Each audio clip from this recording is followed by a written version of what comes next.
mengalami HIV itu wajib harus kondom. Ya, jadi kan kasihan kalau misal ada penularan. Terus apa lagi? Dengan apa?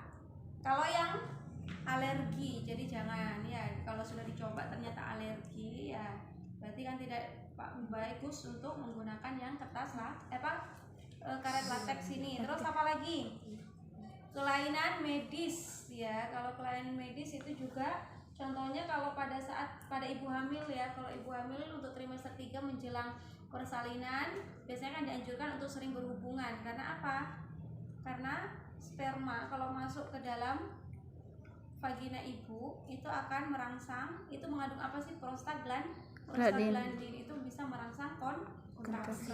Jadi memang disarankan. Tetapi kalau masih prematur usianya ya, jadi silakan bisa menggunakan kondom atau bisa menggunakan coitus interruptus. Atau apa coitus itu berhubungan, interruptus itu terputus, itu salah satu bentuk KB yang alami. Tahu ya KB alami. Jadi pada saat berhubungan memang nggak menggunakan apapun, tetapi kalau sudah kan si laki-laki ini kan pasti ngerasa kalau sudah mau keluar ya. Jadi pada saat ejakulasi sperma keluar langsung dikeluarin, itu namanya senggama terputus. Itu nama medisnya coitus interruptus ya. Jadi jangan sampai kalian apa sih itu Bu coitus? Kalau coitus itu adalah berhubungan atau senggama, interruptus itu terputus ya. Apa memang ya tadi memang nggak enak karena memang seharusnya di dalam berasanya, tetapi karena itu untuk mencegah kehamilan. Terus apa lagi? Adanya kesepakatan antara suami sama istri. Biasanya bapak-bapak nih nggak mau menggunakan kondom, tapi ibunya nggak mau yang menggunakan KB suntik, KB ini nggak mau ya. Terus gimana nanti kalau jadi anaknya ya? Padahal dia ingin menjarakan kehamilan ya. Soalnya rata-rata laki-laki kan tidak mau menggunakan ini ya. Karena apa? Ini kan sama seperti benda asing ya, benda asing, kemudian pasti ada janggalan di antara pada saat berhubungan ya. Terus apa lagi yang kita lihat? Sebenarnya ini angka efektivitasnya tinggi kalau misal tidak ada kebocoran. Jadi kita pastikan dulu ya. Kemudian ini kapan sih kita pasangnya? Pada saat diereksi Bu. Tahu ya ereksi ya? Iya Bu. Sudah belajar. Dia sudah praktek. Ya. Kalau Vina sudah praktek. Berarti pada saat ini ereksi adalah tegangan seperti ini ya. Ini namanya ereksi. Jadi pada saat ereksi lah ini kita memasang kondom. Terus apa lagi yang harus kita perhatikan? Kondisi kondom digunakan satu kali ya, jangan cuci pasang lagi. Hemat ya. Jadi ini satu kali satu pakai. Ya. Jadi nggak boleh dipakai lagi, langsung kamu harus perhati dibuang, masih ya. seperti itu. Terus yang paling penting kita harus lihat expired date-nya ya. Jadi jangan sampai kalian gunakan kepada suami-suami nih yang dikasih yang expired ya. Terus kemudian bapak-bapak kan nggak mungkin datang ke kita tanya, Bu gimana sih cara masang kondom? Nggak mungkin kan? Pastinya siapa yang datang ke kita? Ibunya, istrinya. Ya masa datang ke kita mau nanyakan ini? Nggak mungkin ya, pasti malu bapaknya. Terus apa lagi?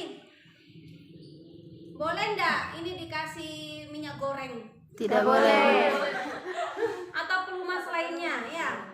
Boleh nggak? Tidak Bu, karena kan sudah ada ya. Lagian juga pada saat foreplay ya, pada saat pemanasan juga sebelum berhubungan, sebelum bersenggama tadi kan pastinya ibunya mengeluarkan lendir. Itu juga salah satu bentuk dari pelumas. Ayo lancar. Terus apa lagi? Jadi kita lihat expirednya date-nya itu tadi ya. Jadi kalau salah satu pasangan wajib ya, kalau misal dia mengalami PMS ya, wajib harus menggunakan kondom. Kasihan ya, pasti akan penularan. Jadi kalau seorang pasien punya masalah PMS itu bukan salah satu penghalang untuk bisa berhubungan, karena berhubungan itu sudah merupakan kebutuhan ya, kebutuhan wajib memang yang harus dipenuhi ya. Kalau nggak terpenuhi nanti ke orang lain gimana ya? Oke, sampai sini ada yang ditanyakan? Ada yang ditanyakan nggak? Secara konsep seperti itu memang nggak terlalu ribet ya. Kalau kondom saya pakai ini aja ya. Kalau ibu kan nggak mungkin ya pakai apa? Kalau sudah mau berhubungan kan pakai handphone kan nggak mungkin ya. Tapi saya nggak mau. Ya, oke. Tahu bukanya kan ya? Oke, jadi pada saat kita buka kan seperti ini, ya. Jadi Saya baru lihat Bu. Iya saya baru lihat Bu. pernah lihat? Iya Bu baru lihat. Ya. Yang masang siapa? Bapak atau istri? Bapaknya Bu. Bisa, salah semuanya bisa ya. Tapi kadang kan bapak bisa sendiri nggak langsung dipasangin ya. Jadi seperti ini. Ini di luar, ya ini di dalam. Jadi bedanya apa? Jadi kalau Saya pada baru lihat saat yang utuh kalau gitu. kita salah, jadi beda. Ini nggak bisa ketarik. Ya. Jadi yang paling penting kita tekan ujungnya terlebih dahulu. Harapannya apa? Biar ada rongga. Jadi pada saat sperma keluar ada rongga. Ditakutkan nggak ada, kalau kita nggak ngasih rongga, khawatirnya nanti ada bocor. Apalagi kalau spermanya sampai menumpuk banyak, ya. Ya, jadi kita tekan dulu ujungnya. Aduh, kok goyang sini. Ya, setelah itu baru kita masuk. Ya, ini ya kita masukkan. Sampai sini cuma masang gini nggak selalu. Ya, sudah ya. Gini kan? Ini karena pantum makanya licin. Tapi kalau ke penis sendiri kan nggak gini-gini, nggak jalan gini ya. Oke, sampai sini baru boleh berhubungan. Oke. Baru kalau semisal ternyata ibu setelah itu baru langsung ejakulasi. Ejakulasi berarti keluarnya sperma. Jadi kalau mau ngelepas jangan dilepas di dalam. Jadi masih di dalam vagina ibu terus kemudian dilepas, jangan. Jadi dilepas dulu ini penis dari vagina ibu, kemudian jangan lupa ini kita pegang. Oh, bukan kita ya, bapaknya pegang. Kita bareng-bareng. Ya, dan bapaknya ya diajarkan. Ya, setelah itu kan ibunya datang ke kita ajarkan, baru ibunya nanti yang mengajarkan bapak. Jadi dipegang ininya baru dilepas. Tapi kalau sudah ejakulasi kan nggak mungkin ereksi gini ya, kan sudah lemes ya. Ya, jadi gampang kalau kita melepas ya. Tetapi kalau kayak gini kan kita susah ya. Ya, ini sampai sini bingung. Jadi kalau sudah selesai berhubungannya langsung kita tekan. Bukan ditekan, dipegang biar nggak ikutan ketarik ya. Kemudian setelah itu baru dilepas. Jadi dilepas di luar vagina ya. Oke, baru setelah itu dilepasnya gimana Bu? Karena ini masih tegang ya. Jadi biasanya kalau udah lemes kan nggak mungkin ini ya, sesusah ini. Jadi harapannya apa? Ini gini ya, anggaplah gini ya. Jadi ini kan pastinya sudah di bawah nih ya. Jadi kita tarik gini, harapannya jangan sampai ini apa tuh? Keluar. Jadi langsung kita ikat, langsung buang. Jadi biar nggak buang sembarangan kemana-mana spermanya ya. Sudah langsung diikat saja. Langsung buang, nggak usah dicuci ya terus dipakai lagi. Sampai sini bingung nggak kan cuma masang gitu. Latihan sebelum, jangan dipraktekin. Nanti dipraktekin beneran. Sudah sampai sini ada ditanyakan? Cukup ya. Oke, saya lanjut ke IUD ya. Oke, IUD itu bertahan berapa lama sih? Sampai 5 tahun. 3 sampai 6.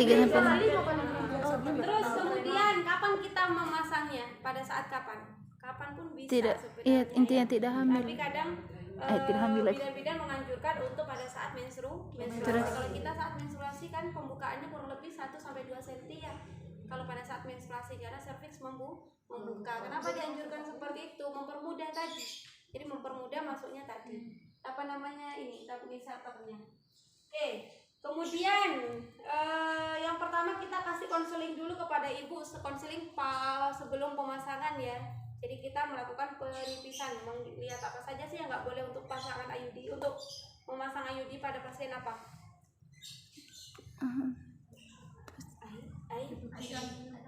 Oke, keputihan yang berlebihan, terus apa, memiliki penyakit apa?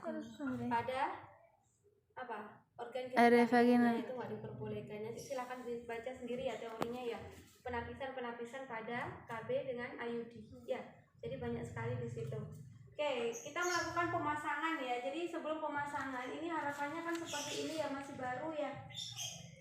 Ini kan awalnya baru seperti ini. Ini kayak gini. Kemudian ini namanya apa? Ini apa namanya? Benang Ayudi. Iya, ini benang. Ini namanya yang atas ini. Kan benangnya cuma yang putih ini. Apa? Ayudi koper T ya. Terus kemudian ini tadi kalau kita dalam kemasan baru ini dilepas. Ini sendiri. Ini namanya apa? Pendorong. Ya, ini namanya apa? Ininya. Ini tabung inserter. Ya, ini tabung inserter, ini Ayudi koper T, ini pendorong. Ya, ini adalah batasannya yang biru ini bisa kita atur. Ini disesuaikan nanti sesuai dengan ukuran uterus masing-masing. Jadi setiap orang kan berbeda-beda. Nanti kita cek dulu ukuran uterusnya berapa, baru kita nanti atur yang ini. Oke, ini kan steril ya, yang awalnya seperti ini. Oke, saya kembalikan ke bentuk semula pada saat kita beli baru, jadi seperti ini. Ya, oke, sampai sini ada yang ditanyakan untuk Ayudi. Ini adalah Ayudi koper T. Kemudian ini tabung inserter, ini adalah pendorong. Ya, pendorongnya di luar. Oke, ini apa? Cucur bebek Bu, Ya, spekulum bebek. Terus kemudian kita pemasangan dulu ya. Kalau pemasangan kita nggak butuh ini Alligator. Ini alligator untuk Pelepasan. Ya. Kemudian pada saat pemasangan kita butuh apa saja? Oke, ada yang namanya spekulum bebek. Terus apa lagi? Ini dulu. Tenakulum. Fungsinya untuk apa? Untuk menjepit porsio. Harapannya apa pada saat kita menjepit ya? Jadi kita jepitnya jangan sembarangan jepit, tapi di jam 11. Ini. Tahu ya jam 11 ya? Berarti kan ukurannya begini. Ya. Iya. Ya, harapannya biar tadi kebuka.